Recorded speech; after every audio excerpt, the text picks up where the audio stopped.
Yeah, I mean, I see exactly the same thing. I mean, everything you just said, I'm like right in the middle of it. I'm getting ready to move countries, and I just feel like, we could sit in a state of fear of, you could say, okay, 5 out of every 7 are going to be wiped out. We could sit in a state of fear, and I see a lot of people kind of succumbing to that and then saying, okay, we just sit and wait for the Mahdi, and, everything will, we'll solve it then. And I just prefer, because this helps to counteract any of those kind of reservations or fears or whatever, is to get really, really proactive. And I think of Sheikh Hussein's, Muslim village, and I mean, I've just been an advocate for years now of, returning back to the land and getting as self-sufficient and, living as simple a life as possible and returning back to the bounties of Allah. And I just see this so clearly. I'm having this discussion with my 15-year-old son right now.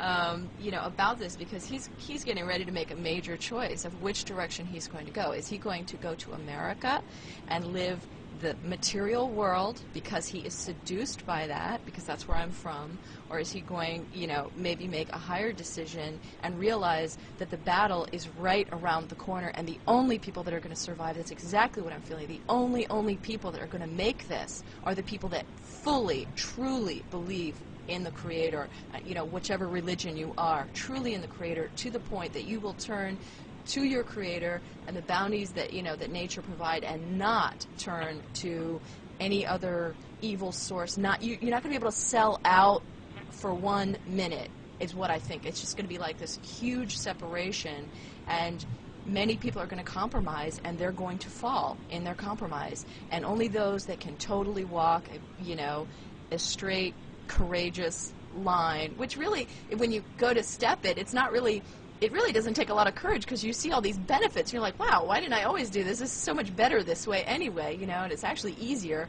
But, the devil's always, hanging it in front of your head like, oh, it's so hard to go that way. This is the easier way. It's just the deception. But I remember right before I came to Islam, I also had, this sort of awakening, and I kept having these visions. I was telling Sister Numra this the other day. I was saying, I just kept having these visions of this cockroach society in America. Just the cities in such a state of just, something you do not want to be in. This vision just was like, and it's not like I'm a person of visions or anything, but this one just really stuck in my brain, and I just could not shake it. I said, someday, soon, this country is going to look like this. I mean, I don't want to be anywhere near a city, because this is like, worse than any hell I could imagine. It's just, so that's, I see a big transition coming, and obviously a lot of people see it too. And I think the people running into an underground bunker, they're kidding themselves, personally. I think you got to just face it head on. Exactly. Just say, Allah, I know you are God, and if I die, I die. If I don't, I don't. You have absolute full control power of everything.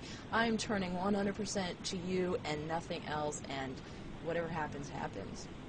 It's just how I feel. Yeah, I think you're right, and I think also that a lot of people behind the scenes are actually making moves to do big things, even though it's not being discussed on the Wake Up Project forums or necessarily being known. But I know for a fact that there are several groups of people that are trying to do what Sheikh Imran Hussein talked about, which is making a Muslim village.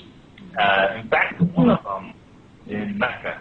And I've had, I've had some people from Saudi Arabia come visit me to discuss with me the Antichrist, Dajjal series, the arrivals, and all these things, and then to discuss their plans for creating this village. And when it's done, I'm sure you'll hear more about it, because they're wanting to invite, make it open for people to come if they're able to. And I know that there's other ones that are being developed in Sinai, and in other places. So, alhamdulillah, there are some Muslims that are making moves, but at the same time, it's not like you can go into an underground bunker or go to a Muslim village and just escape the wrath of Allah. If Allah's wrath is targeting you, it's coming for you, whether you like it or not. And I think Yeah.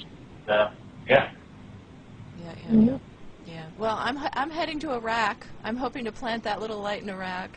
See if there's anybody, just wants to, unplug from the system. Otherwise, you're going to get trapped in the system. I just want to offer, there is another way. You don't have to go, get microchipped or, a job is not the goal of a man. That is not your job in life. I mean, your goal in life is a job, and that's what, everybody feels like. I have to have a job, a job, a job. A job is just a way to exchange for pieces of paper that then you exchange for your food. Well, excuse me, put a seed in the ground and you'll get thousands of seeds back. That is the true economy. I mean, and anyone with a brain would realize that, that's the way to go. I don't know, I just would like to scream that from a mountaintop. I'm sorry, what did you say? No, I was saying it's them. They have us completely brainwashed, and that's why people have been so, focused on materialism, so focused on, career-oriented, so focused on certain things. I think it's interesting, too, that even when you do go to school, you have to specialize in one certain aspect. I mean, at the time of the Prophet, and at the time in the generations after that, there were people who didn't just specialize in medicine, or didn't just specialize in chemistry, or didn't just specialize in one aspect. There were people who were multiple. There were astrologers, there were engineers, geologists, philosophers, physicists, all in one. And when you do have knowledge of all these different things, and you read here, and you read here, and you read here, and you don't limit yourself to one certain mind-focused thing, you can begin to connect the dots and see where alchemy and chemistry come together, and where geology and medicine and astrology and all these things come together, and then you can kind of sort of put together parts of the puzzle. But speaking about nature and natural, I do like your series that you have, SusanTheHealingPractice.com. I think it's great. Yeah, I think you should put it up on YouTube, or let more people know about it or something. I do have it on YouTube. It's on YouTube. Yep. Oh, when I saw it on the site, it said yeah, I've Google got it Video, both places. I've got it on the website, but also at YouTube. Okay.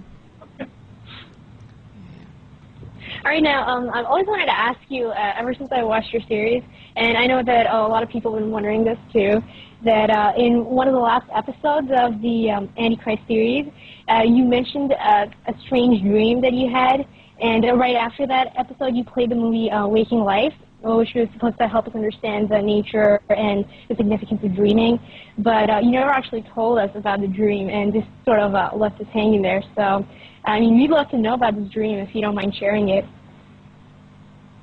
Well, let me start off by saying something about dreaming. I mean, the Prophet Muhammad said that dreaming was actually the last part of prophecy that would remain with us. That dreams contain a prophetic nature, if they are a true dream. Now, of course, there's false dreams, and there's dreams just of the mind when you're sorting things out or whatever, and there's dreams from the devil. But a true dream has some specific signs to it. And when dreaming, I think people need to pay more attention to them. The dream that I mentioned in the series was it was kind of an intense one. Basically what happened was